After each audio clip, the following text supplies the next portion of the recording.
இந்த ஒரே விஷயத்தை திரும்ப திரும்ப செஞ்சா நீங்க நினைச்சது போல உங்க வாழ்க்கை மாறும். இது 100% ப்ரூஃப் செய்யப்பட்ட வழிமுறைகள். அப்போ இந்த பதிவை கூட நீங்க கேட்கணுன்றது அவருடைய விருப்பம். ஏன்னா நீங்க எத்தனையோ தடவை கோயிலுக்கு போயிட்டு கதறினீங்க, கணவரை காப்பாற்றணும், கணவர் நல்லபடியாக வாழணும், மகன் மகள் அம்மா அப்பா எல்லாம் சந்தோஷமாக இருக்கணும், அவங்க நோய்கள் தீரணும், அப்படி இப்படி. ஆனால் ஒரே விதமான வழிபாடு முறைகள் இங்கே நீங்கள் செய்தும் இல்லை பல வழிபாடு முறைகள் செய்தும் எந்த பலனும் இல்லை. அப்போ கடவுள் கண்ணை திறந்து பார்க்கலையா அப்படின்றது இல்லை, கடவுள் ஒரே ஒரு வழியை அமைச்சு கொடுத்துருக்காரு. அப்போ அந்த வழி இந்த பதிவை பார்ப்பதன் மூலமாக கேட்பதன் மூலமாக எந்த வழின்னு ஒரு புரிதல் உங்களுக்குள்ளே வரும். அந்த புரிதல் தான் உங்கள் வாழ்க்கையையே மாற்றும். ஸோ இங்கே எல்லாமே நீங்கள் நினச்சது போல நடக்கும். அப்போது அதற்கு நீங்கள் இந்த மாதிரியான முறைகளை கடைசி வரைக்கும் ஃபாலோ பண்ணணும். இது ரொம்ப எளிய வழிகள் தான். ₹1 செலவு இல்லாமல் 1 கோடி ரூபாய் பெற முடியும். கேட்டு பாருங்கள்.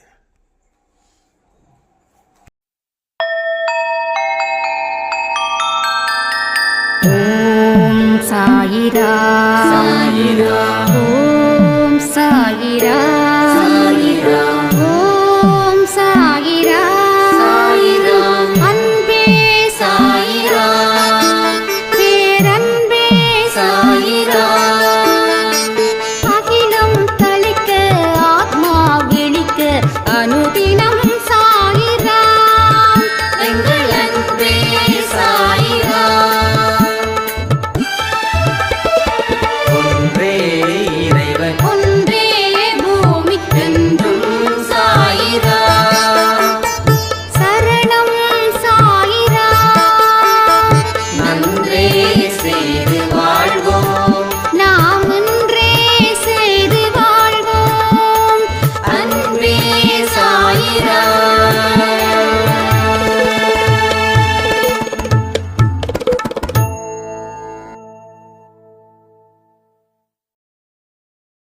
சாயிராம். என் உயிரின் உயிரானவர்களே, மனக்கட்டுப்பாடு ஒரு மனுஷனுடைய வாழ்க்கையில் இருந்துச்சுன்னா அவன் என்ன மாதிரியான வாழ்க்கையை வாழணும்னு ஆசைப்படுறானோ அந்த இலக்கை அவன் எளிதில் அடைய முடியும். நாம் ஒரு விஷயத்தை செய்கிறோம் அப்படின்னா அதை மனப்பூர்வமாக செய்கிறோமா இல்லை வேண்டா வெறுப்பா செய்கிறோமா? நிறைய மனுஷங்க செய்யக்கூடிய வேலைகள் பார்த்திங்கன்னா வேண்டா வெறுப்பா செய்கிறாங்க. எந்த வேலையாக இருக்கட்டும், தன்னை பாதுகாக்கிறதுலையா இருக்கட்டும், தன்னை சந்தோஷப்படுத்துறதுலையா இருக்கட்டும், இல்லை ஒரு இடத்துல வேலைக்கு போகிற இடத்துலையா இருக்கட்டும், இல்லை வியாபாரம் பண்ணுற இடத்துலையா இருக்கட்டும், இல்லை தன் பிள்ளைகளை கவனிக்கிறதுலையா இருக்கட்டும், எப்படி பண்ணுறாங்கன்னா ஒரு விதமான கசப்போட அவங்க செய்கிறாங்க. இப்போ பிள்ளைகளை படிக்க வைக்கணும் அப்படின்னா பெற்றோர்கள் படிக்க வைக்க அவங்க கடமை பிடிச்சிருக்குது, அதை நான் குறை சொல்லலை. இவ்வளவு காசு செலவு பண்ணுறோமே, இவ்வளவு ஆகுதே அப்படின்னு. அப்போது இது பையனுடைய படிப்புடைய கவனத்தை மாற்றி வைக்கும். உங்கள் எண்ணம் பிற எண்ணத்தோட கலக்கும்போது அது எப்படிப்பட்டதாக இருக்குதோ அதே போல தான் அவர்களுக்கும் இருக்கும். அப்போ இதுவே உங்கள் குழந்தை நல்லா படிக்க வைக்கணும், பரவாயில்ல எவ்வளோ செலவானாலும் பரவாயில்ல, அவன் படிக்கிறான் அது போதும், அவன் நல்லா படிப்பான், என் குழந்தை படிக்காமல் எங்கே போக போகிறான், அந்த மாதிரியான ஒரு தாட்டு உங்களுக்குள்ள இருந்துருச்சுன்னா உங்கள் குழந்தை ஒரு மிகப்பெரிய படிப்பை படிப்பான். அப்போது குழந்தைங்க கிட்ட எந்த மாதிரி எண்ணத்தை நாம் நம்ம மனசில் விதைச்சிருக்கோமோ அதே போல் எண்ணம் அங்கே குழந்தை மனசில் போகுதுங்க. அதே போல் இங்கே கணவன் சரியில்லை, கணவன் ஒரு மாதிரி கொடுமைப்படுத்திக்கிட்டே இருக்காரு, எப்படா இந்த வாழ்வை விட்டுட்டு போயிடுவோம் அப்படின்னு நினைக்க நினைக்க உங்களுக்கு அங்கே கொடுமைகள் நிகழ்ந்துக்கிட்டே இருக்கும். அது குறையாது, அது கொஞ்சம் கூட குறையாது, கூடுமே தவிர குறையாது. அப்போ எது குறையும், எது நல்ல வாழ்க்கையை கொடுக்கும் அப்படின்னு கேட்டால் ஒரே விஷயந்தான், என்னுடைய கணவர் நிச்சயமாக திருந்துவார், அவர் அடிப்படையில் நல்ல மனுஷனாக தான் இருந்தார், அவருக்கு போதுமான நண்பர்கள் சரியா இல்லாமல் இருந்த காரணத்தால் அவர் இப்படி இருக்காரு, கெட்டுப்போன மனுஷன் திருந்தாமல் போயிடுவாரா என்ன, அவர் திருந்துவாருன்னு அந்த மாதிரியான ஒரு எண்ணத்தை உங்கள் மனசில் நீங்கள் வச்சிங்கன்னா இதனுடைய ரிசல்ட்டு ரொம்ப அபாரமாக இருக்கும். அப்போது உங்கள் கணவரை நீங்கள் வெளியில் விட்டு கொடுக்கல, மற்றவங்க கிட்ட நீங்கள் விட்டு கொடுக்கல, ஏன் உங்கள் பெற்றவங்க கிட்ட கூட நீங்கள் விட்டு கொடுக்கல, சரிதானே? உங்கள் பிள்ளைங்க கிட்ட கூட நீங்கள் விட்டு கொடுக்கல, யாருக்கிட்டையும் விட்டு கொடுக்கல. ஆனால் உங்கள் மனசில் கடும் எதிர்ப்புகளை பதிவு செஞ்சீங்க. அந்த கடும் எதிர்ப்புகளை பதிவு செய்ததன் விளைவு அவங்க இந்த மாதிரி ஒரு வாழ்க்கையை அவங்க வாழ்ந்துக்கிட்டு இருக்காங்க. அப்போ அந்த எதிர்ப்பை குறைக்க அங்கே ஒரு பாசிட்டிவ் வைப்ரேஷன் ஸ்டார்ட் ஆகும். இது எல்லாமே உண்மை, எதுவுமே கற்பனைக்கு நான் சொல்லவே இல்லை. நானே நிறைய டெஸ்ட் பண்ணியிருக்கேன். 1-2 பேர் ரொம்ப பயங்கரமாக எதிர்த்தேன், இப்போ இல்லை, சாய்ப்பா வர்றதுக்கு முன்னாடி. அப்போ எனக்கு என்ன கிடைச்சது, கூடுதலான எதிர்ப்பு. அதாவது அவங்கள நோக்கி எதிர்க்கலை, பட் அவங்கள பற்றி நான் மோசமாக ஒரு விளைவுகளை வச்சேங்க. அப்போ அது என்ன ஆகுது, நான் நினச்சது எப்படி அவருக்கு தெரியுதுன்னு எனக்கு தெரியல. அவரும் என் மேலே கடும் அதிர்ப்பில் இருந்திருக்காரு. அதை இன்னொருத்தவங்க மூலமாக நான் தெரிஞ்சுக்கிட்டேன். பட் அதுக்கப்புறம் யோசித்தேன், இல்லை தப்பு, எதுக்கு அகிம்சையில் போராடணும், வாழ்க்கை எல்லாரும் நமக்கு பிடிச்சது போல் எங்கே இருப்பாங்க, யாரால் இருக்க முடியும் அப்படின்னு 4-5 கேள்விகள். அப்போது அங்கே நான் சமரசம் ஆகிறேன், சமாதானமும் ஆகிறேன், சமரசம் ப்ளஸ் சமாதானம் ஆகிறேன். ஆனதுக்கப்புறம் எதிர்த்தரப்பு ரொம்ப சூப்பராக வேலை பார்க்குது. அதாவது அந்த எண்ணங்கள், அப்போ அந்த எண்ணங்களுக்கும் இன்னொரு எண்ணங்களுக்கும் இருக்கக்கூடிய கிளாஷ். உங்கள் மேலே ஒருத்தவங்க ரொம்ப வெறுப்பாக இருந்தால் கூட நீங்கள் உங்கள் மனசார அன்பாக இருந்தீங்கன்னாவே போதும், ஆட்டோமேட்டிக்காக அங்கே இருக்கிற வெறுப்பு இங்கே அன்பாக மாறிடும்.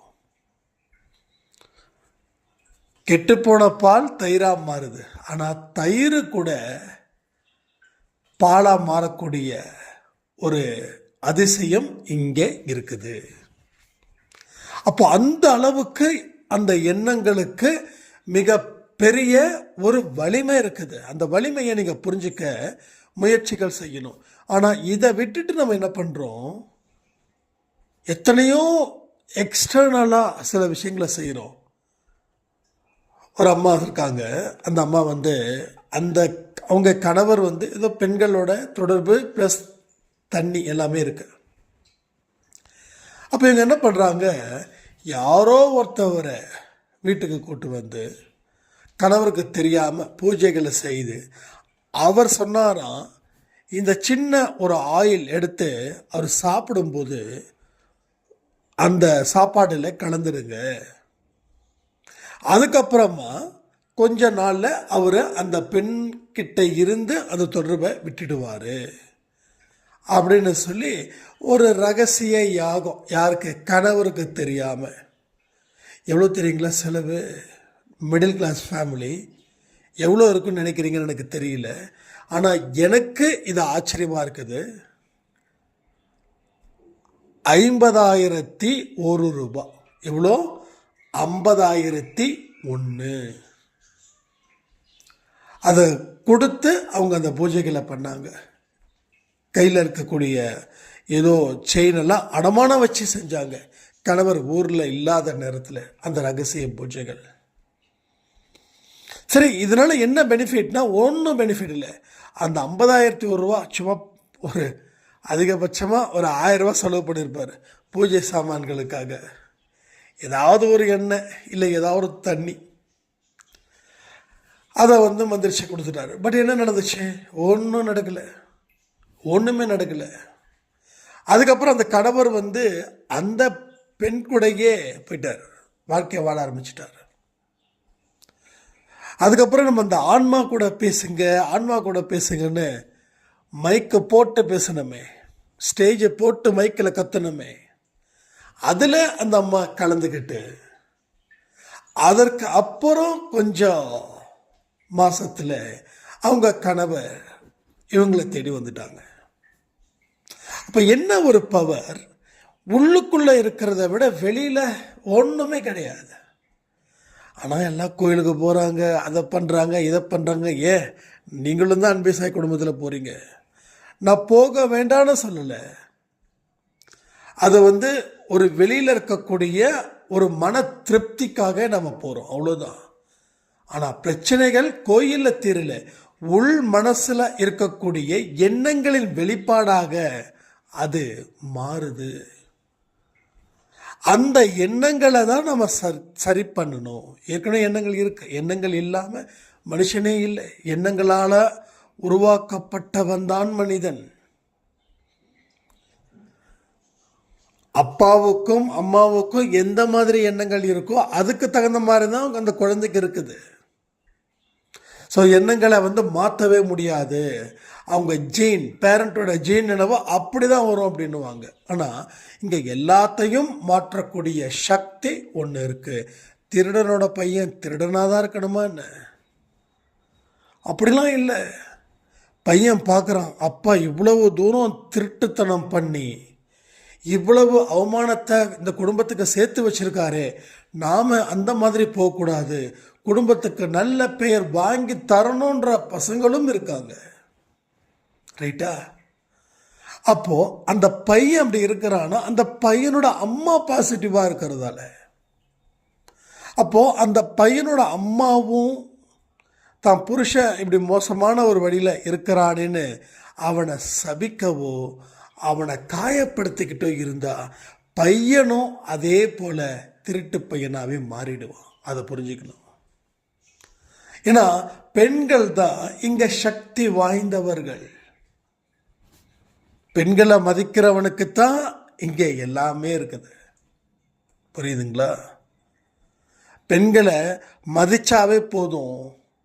ஒரு ஆண் தனியாக தனித்து இருந்து வாழ்ந்தா கூட அவனுக்கு எல்லா ஆசீர்வாதமும் கிடைக்கும். இது என்கிட்ட எனக்கு நடந்த ஒரு விஷயத்தை தான் இங்கே சொல்கிறேன். அப்போது மனைவி இருக்கணுன்ற அவசியம் இல்லை. பெண்களை நீ மனப்பூர்வமாக மதி, அன்பு செலுத்து, நிபந்தனையின்றி அன்பு செலுத்து, உண்மையாக இரு. அந்த ரிலேஷன்ஷிப்பை அசிங்கப்படுத்தக்கூடாது, மரியாதை இல்லாமல் நடத்தக்கூடாது. யாராக இருந்தட்டும், எந்த பெண்ணாக இருக்கட்டும், முதல்ல அம்மாவை மதிக்க தெரிஞ்சவன் தான் இங்கே ஜெயிக்கிறான். அம்மாவை மதிக்க தெரிஞ்சவன் தன் மனைவியையும் பிற பெண்களையும் தனது அம்மா போல, தன்னுடைய அக்கா, தன்னுடைய தங்கை போல அவன் மதிக்கிறான். ஆனால் மதிக்காமல் இருக்கிறவ அவன் வாழ்க்கையில் படக்கூடிய கஷ்டம் இருக்கே, அது ரொம்ப பெருசு. ஸோ இந்தியாவில் பொறுத்த வரைக்கும் எனக்கு ஃபாரின் பற்றிலாம் எனக்கு தெரியாதுங்க. இந்தியாவில் பொறுத்த வரைக்கும் நம்ம கலாச்சாரத்தின் அடிப்படையில் பார்த்திங்கன்னா முதல் இடம் மாதாவுக்கு தான் கொடுத்துருக்கோம். அதாவது நம்ம சில வார்த்தைகளை ஈஸியாக படிச்சிடலாம். திருக்குறளையும் மனப்பாடம் பண்ணி தமிழில் 100க்கு 100 மார்க் வாங்கலாம். ஆனால் குறளில் இருக்கக்கூடிய ஏதாவது ஒரு அதிகாரத்தை வாழ்க்கை ஃபுல்லாக பயன்பாட்டுக்கு வந்தீங்கன்னா உங்களை வெல்ல ஒருவனும் இல்லை. ஏன்னா எல்லாத்துக்கும் தேவைப்படுறது அறிவுன்ற மூன்றே அந்த வார்த்தை தான். அந்த அறிவுன்றத சரியான முறையில் அதை பயன்படுத்தணும். அப்போ என்ன பண்ணணும்? அதை புரிஞ்சிக்க முயற்சி செய்யணும், அதை வாழ்க்கையில் நடைமுறைப்படுத்தணும். அதற்கப்புறம் வாழக்கூடிய வாழ்க்கையில் உங்களுக்கு அத்தனை துன்பங்களும் கர்மாக்களும் ஓடிவிடும். அப்போது எல்லாமே வெளியில் ஒரு ஊரை விட்டு இன்னொரு ஊருக்கு போகணுன்ற அவசியமே இல்லை. எல்லாம் உன் மனசுக்குள்ளே இருக்கு. அதில் இருந்து நீ உட்புறமாக உன் மனதை திருப்பு. ஏன்னா இது சச்சரித்தில் சொன்னது.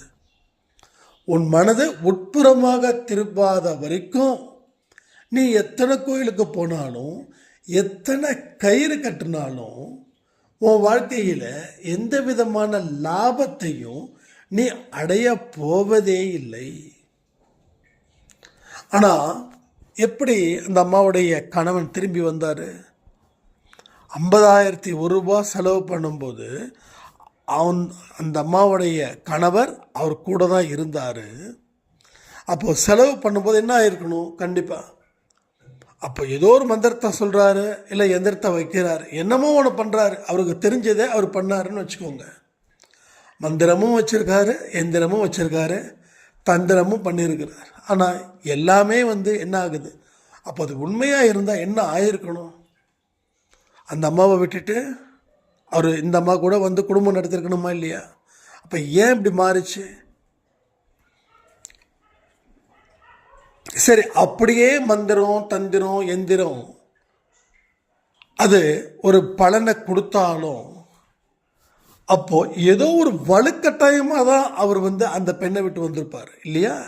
அந்த பெண் ஏதோ சண்டை போட்டிருப்பாங்க, ஓகே செட் ஆகாதுன்னு மறுபடியும் வேறு ஒரு பெண்ணை தேடி இருப்பார். அதாவது மனப்பூர்வமாக மாறினாதான் இங்கே பெனிஃபிட்ஸ். மனப்பூர்வமாக இங்கே மாறணும். அப்போ தான் அது நல்லதாக நடக்கும். எப்பொழுதும் அதில் அது வெற்றியை தேடியும் தரும். அப்போ நாம் ஒரு குறுக்கு வழிக்கு போகிறோம். குறுக்கு வழி தான் போகிறோம். நம்ம எல்லாத்துலேயும் குறுக்கு வழி தான் போகிறோம். இறை வழிபாடு கூட குறுக்கு வழி, மந்திரம் சொல்வதும் குறுக்கு வழி.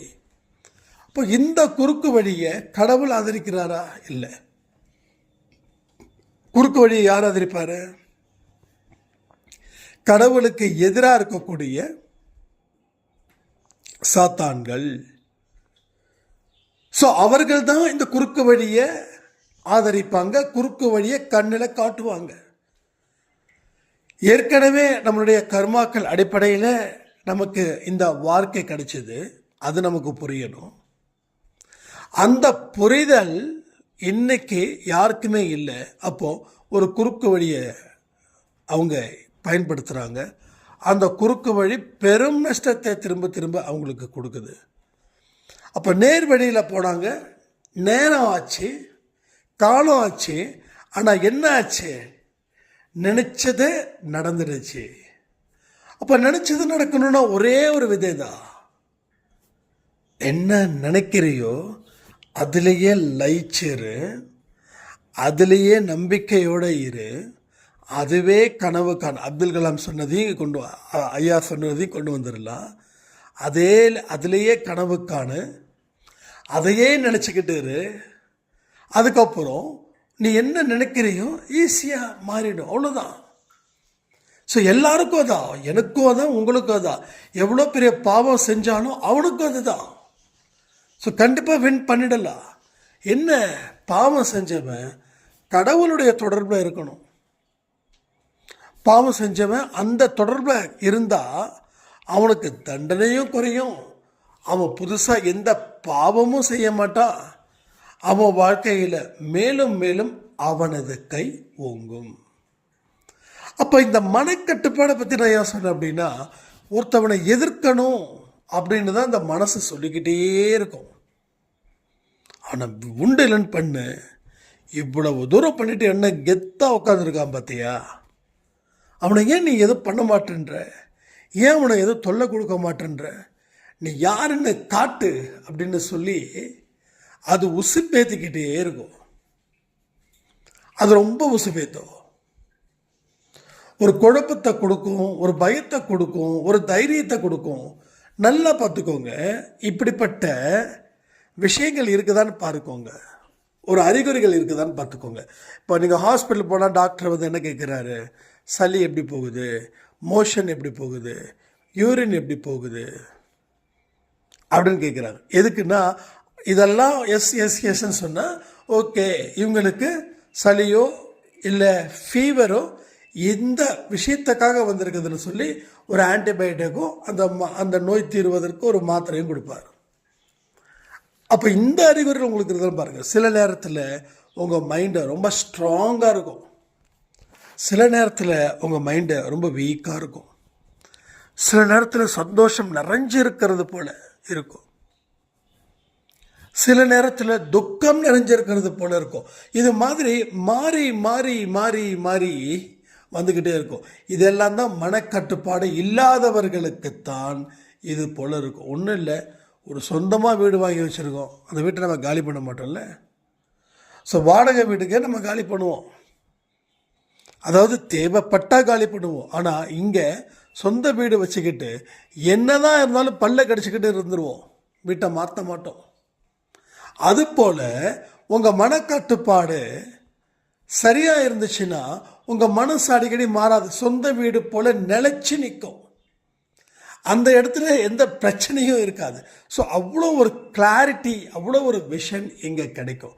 பாதை தெரியலன்னு சொல்லி நீங்கள் ஃபீல் பண்ணுங்க, பாதையை காட்டுவார், பயணம் இருக்குது. ஆனால் கண்ணை மூடிக்கிட்டு கிடைக்கிற பாதையிலலாம் நான் போவேன். நிறைய பேர் என்ன தெரியுமா, ஏம்மா உனக்கு குழந்தை பாக்கியம் இல்லையே, நான் சொல்கிற மாதிரி ஒரு சாமியார்கிட்ட போ, அவர் நிறைய பேருக்கு இந்த மாதிரி ஒரு பிரார்த்தனைகள் மூலமாக ஒரு மந்திரங்கள் மூலமாக செஞ்சுருக்காராம், கொஞ்சம் செலவு தான் அதிகமாகும், நீ ஹாஸ்பிட்டலில் செலவு பண்ணுறதுக்கு நீ பேசாமல் அதை பண்ணு அப்படின்னு சொல்லி இது மாதிரி 10 பேர் சொன்னால் உங்கள் மைண்டு என்ன ஆகும்? எதுவும் வேண்டாப்பா, ஹாஸ்பிட்டலாம் பார்த்தாச்சு, ட்ரீட்மெண்ட் பார்த்தாச்சு, எதுவும் நிற்கல, ஓகே கடவுளே நீயே அப்படின்னு சொல்லி உக்காந்து பாருங்களேன். அந்த இடத்துல ஏதாவது ஒரு இன்ஃபர்மேஷன்ஸ் உங்களுக்குள்ள கிடைக்குங்க. நிறைய நடந்திருக்கு அன்பே சாயில, நடக்காததெல்லாம் எதுவுமே இங்கே சொல்லவே இல்லை, எல்லாமே நடந்திருக்குது. என்ன, யார் ஆழமான நம்பிக்கையை வச்சுருக்காங்களோ, யாருடைய மனசு மாறாமல் இருக்குதோ அவங்களுக்கு தான் அது நடக்குது, அவங்களுக்கு தான் அது நடக்குது. நம்ம ஒரு எமோஷ்னலாக இருந்து இருந்து பழகிட்டோம், என் பிள்ளைக்கு இப்படி நடக்குதுன்னு சொல்லி பயந்து பயந்து பயந்து இருக்கும்.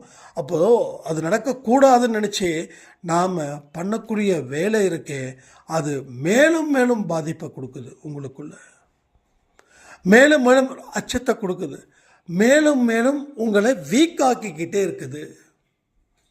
புரியுதா? ஸோ இது எல்லாத்தையும் தூக்கணும்னா மனசை முதல்ல அமைதிப்படுத்தணும். இப்போ மனசை அமைதிப்படுத்துவதற்கு என்ன பண்ணணும்? இப்போ இந்த பதிவை இன்றைக்கி கேட்டீங்க, கேட்டவுடனே என்ன பண்ணுவீங்க? ஓகேப்பா கேட்டு முடிச்சாச்சு, அப்பா டிவி சீரியலை போடுமா. நேற்று மருமக போனால் வந்தாலே இல்லையான்னு தெரியல, மாமியார் வேற கீழே தள்ளி விட்டாங்க பிடிச்சி, அந்த பொம்பளை என்ன ஆச்சுன்னு தெரியல, நல்ல பொம்பளைம்மா அது அப்படின்னு. அதாவது அவ்வளோ அவசரம், இதை முடிச்சுட்டு அந்த ஸ்லாடுக்கு போகணும். அப்போ இங்கே கேட்டது பார்த்தது எல்லாம் என்னாச்சு, ஒரே ஒரு நெகட்டிவில் அத்தனை ஜோலியும் முடிஞ்சிடுச்சு, அத்தனை ஜோலியும் முடிஞ்சிடுச்சு. அப்போது பதிவை கேட்டதுக்கப்புறம் அதில் சொல்லக்கூடிய விஷயங்கள் இங்கே பாருங்களேன், A to Z, ABCD இதுதான் எல்லாமே. ஓகேங்களா? இது எதுக்கு நான் சொல்கிறேன் அப்படின்னா, நாம் சொன்னதையே சொல்லிக்கிட்டு இருக்கோம் அப்படின்ற ஒரு தாட்டு கூட இருக்கலாம் நிறைய பேருக்கு. ஆனால் அது நான் மட்டும் இல்லை, எல்லாராலையும் அதை தான் சொல்ல முடியும். புதுசாக இது கண்டுபிடிக்கக்கூடிய சயின்ஸ் கிடையாது. இது மன ரீதியாக பாதிக்கப்பட்டு அங்கே இருந்து வரக்கூடிய விஷயங்கள் தான் இவைகள். அப்போ எங்கே போனாலும் எந்த ஒரு செல்ஃப் கான்ஃபிடென்ஸோ இல்லை மோட்டிவேஷனோ இல்லை ஸ்பிரிச்சுவல் பேஸ் பண்ணியோ போனாலும் இந்த மாதிரி தான் பேசுவாங்களே தவிர வேறு எந்த மாதிரியும் பேச மாட்டாங்க. இல்லை உங்கள் பிரச்சனை தீரணுன்னா 10வது மாடியில் இருந்து காலை கட்டிக்கிட்டு கீழே குதிங்க. குஷி படத்தில் விஜய் பண்ணுவார் இல்லையா, அது மாதிரி பண்ணுங்க யாரும் சொல்ல மாட்டாங்க. அப்போது அந்த ஏபிசிடி மொத்தம் 26 எழுத்து இல்லையா, அதை வச்சு தான் எல்லா வேர்ட்ஸும் இருக்குது. அது போல தான் இதுவுமே பேசிக்கான விஷயங்கள். இதை நீங்கள் ஸ்ட்ராங் பண்ண உங்களுக்கு அனுபவங்கள் புதுசாக வரும். அப்போது ஒரு பதிவு கேட்டு முடிச்சிட்டா அதில் நீங்கள் ஒரு 10 நிமிஷமாவது அந்த பதிவோட தாக்கத்திலேயே இருக்கணும். அப்போ தான் அது என்ன சொல்ல வருது, நம்மளுக்கு எது தேவைப்படுது நம்ம பிரச்சனையை சரி பண்ண அப்படின்னு தோணும். இப்போது எத்தனையோ பிரச்சனைகளை மாற்றணுன்னா, இப்போ நீங்கள் கோயில் போகிறது, இல்லை புதுசான கோயிலுங்களுக்கெல்லாம் போகிறது, இதனால் பெனிஃபிட் இருக்குதா இல்லையா அப்படின்னு அது உங்கள் முடிவுக்கே நான் விட்டுறேன். அப்போ கோயிலுக்கு நன்றிகள் சொல்வதற்காக நம்ம போனோன்னா வாழ்க்கை நல்லா இருக்குதுன்னு அர்த்தம். பிரச்சனைகள் சொல்வதற்காக போகணும்னா வாழ்க்கை நல்லா இல்லைன்னு அர்த்தம். அப்போ இதையும் நீங்கள் கன்சிடர் பண்ணணும். அப்போ என்ன பண்ணணும், ஓகே நம்ம மனசில் இருக்கக்கூடிய எண்ணங்களை தான் நம்ம சரி பண்ணணும். அப்போது நம்ம யாரை வேணாலும் நம்ம எண்ணங்களை வச்சு திருத்த முடியும். திருத்தி முடிச்சுட்டு ஒட்டுமொத்தமாக குடும்பத்தோட கோயிலுக்கு போங்க. கடவுள்கிட்ட சொல்லுங்க, நன்றி சொல்வதற்காக உன்னை பார்க்குறேன் அப்படின்னு சொல்லுங்க. அதுக்காக ஐயோ நான் கோயிலுக்கு போகணும் முடிவு பண்ணினேன் சாய்ராம், என்ன பண்ணுறதுன்னா போங்க. நான் இப்பயே சொல்கிறேன், பிரச்சனைகளை பற்றியே பேசாதீங்க. எல்லாரும் நல்லா இருக்கணும், மனப்பூர்வமாக வேண்டுங்க. இப்படிப்பட்ட வாழ்க்கையை கொடுத்துருக்கு நன்றி சொல்லுங்க. ஏன்னா திரும்ப இதே தான் சொல்ல முடியும், வேற ஒன்றும் புதுசாலாம் ஒன்றும் சொல்ல முடியாது. நீங்கள் கேட்குற வரைக்கும் சொல்ல வேண்டியது என் பணி. அப்போது கோயிலுக்கு போங்க, தினமும் போங்க, காலையில் போங்க, ஈவினிங் போங்க. நான் வேண்டான்னு சொல்லவே இல்லை.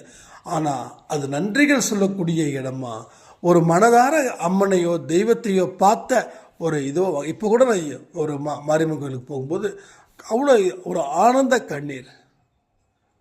அந்த கோயிலுக்கு போகும்போது அப்படியே கடன்னு ஓடுது. அதுக்கப்புறம் இந்த ஜீசஸ் சர்ச் இருக்கும். அப்போ அந்த இடத்துக்கு போகும்போது எவ்வளோ பிரச்சனைகளை இங்கே அவரோட காலை பிடிச்சி அழுதோம். ரொம்ப எமோஷ்னலாக இருந்தது. அப்போ எல்லா தெய்வங்களும் இந்த மாதிரி நன்றி உணர்வோடு நீங்கள் அவங்கள நெருங்கும்போது அவங்க உங்களை நெருங்குவார்கள். கடவுள் பிரச்சனை சொல்கிறதால மட்டும் நெருங்குறான்னு நினைக்காதீங்க. ஏன்னா பிரச்சனைக்கு தீர்ப்பது, ஒரு டாக்டர் இருக்காரு, ஹாஸ்பிட்டல் போகிறீங்க, மாத்திரை மருந்து கொடுத்துட்டார். அந்த மாத்திரை மருந்தை சாப்பிட்டாதான் நோய் குணமாகும். அந்த மாத்திரை மருந்தை சாப்பிடாம டாக்டர்கிட்ட போயிட்டே இருந்தால் டாக்டர் என்ன பண்ணுவார், நீ என்ன பைத்தியமான்னு கேட்பார். நான் உனக்கு மாத்திரை கொடுத்தேன், மருந்து கொடுத்தேன், ஆயின்மெண்ட்டு கொடுத்தேன், எதை சாப்பிடணும் எந்த நேரத்துக்கு சாப்பிடணும்னு சொன்னேன், எதையாவது நீ ஃபாலோ பண்ணியா? இல்லைங்கன்னு வைங்க. அப்போ எதுவுமே ஃபாலோ பண்ணலைன்னா நான் என்ன கொடுக்க முடியும், உனக்கு ட்ரீட்மெண்ட் கொடுக்க முடியாதுன்னு சொல்லிடுவார். அதே போல் தான் இங்கேயும் கடவுள் ப்ராப்ளத்துக்கு உண்டான வழியை கொடுத்தாரு, அந்த வழியில் பயணம் செய்யலை. ஆனால் எனக்கு ப்ராப்ளம் இருக்குதுன்னு சொல்லி கடவுள்கிட்ட போய் முறையிட்டோம். பட் கடவுள் என்ன பண்ணுறாரு, ஒரு ஸ்டேஜுக்கு மேலே உங்களுக்கு கைவிடக்கூடிய சூழ்நிலை அவருக்கு வருது. அப்போ தான் எங்களை மாதிரி சில ஆளுங்களை வச்சு உங்களுக்கு சில விஷயத்தை புரிய வைக்கிறார். அப்போது பாதை இருக்குது, நீங்கள் பயணம் செய்யலை. பயணம் செஞ்சால் வெற்றி அடைய முடியும், பயணம் செய்யலைன்னா தோல்வி அடைய முடியும். அப்போ பயணம் செய்யாதது உங்கள் தவறு. அப்போது கடவுள்கிட்ட நீங்கள் கோச்சிக்கிறதுல எந்த விதமான லாபமும் இல்லை. ஸோ லாப நோக்கோடு செயல்படுங்க, வாழ்க்கையை வாழ முடியும்னு சொல்லி இந்த பதிவை நான் முடிக்கிறேன். ஜெய் சாய்ராம்.